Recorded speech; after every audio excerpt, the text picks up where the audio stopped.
Crazy, because from the point of view of our movement and what our movement's about, it undermines everything that we're trying to do in the movement, and it just doesn't work.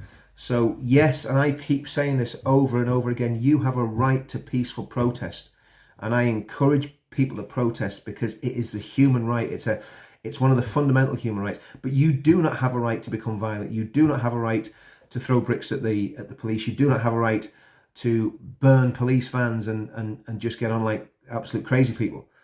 It doesn't do our movement any good. It's counterproductive. It does absolutely the opposite of what we're trying to achieve, which is basically bring about a peaceful resolution to the problems of our country, a peaceful political and cultural resolution. So that was the Tuesday night. Wednesday night, there's a demo organised for Downing Street. Again, I could do a whole video on the Downing Street thing. All I'm going to say is the police, without a shadow of doubt, were making arbitrary arrests, and in my view, they were doing it to get numbers up.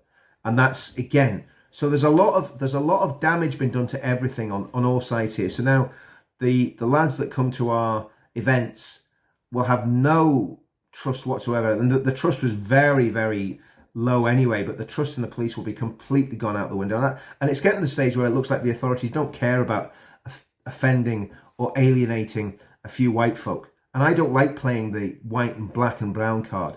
I never play it. If anyone listens to my videos, you know I'm very, very much into civic nationalism as opposed to ethno-nationalism. I believe the nationalism has got to be based on love for country, not on the colour of your skin. Okay, so massive kettling operation, mass arrests, 73-year-old woman with a heart condition getting arrested. Martin Daubney was put in cuffs, for goodness sake. He's a GB News reporter.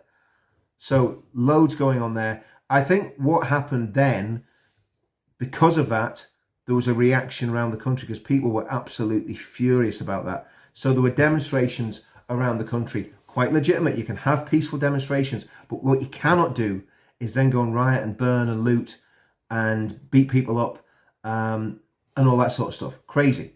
It's not working. It's not. All you're going to do is fill prison cells. All you're going to do is cause massive problems for the movement.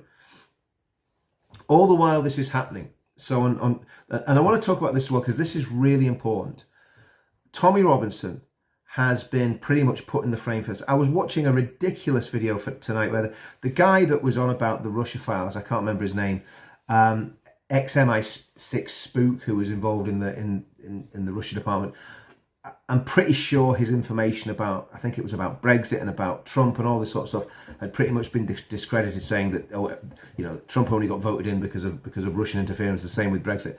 Complete nonsense. I think that came from him. Could be wrong. But anyway, this spook's talking about the riot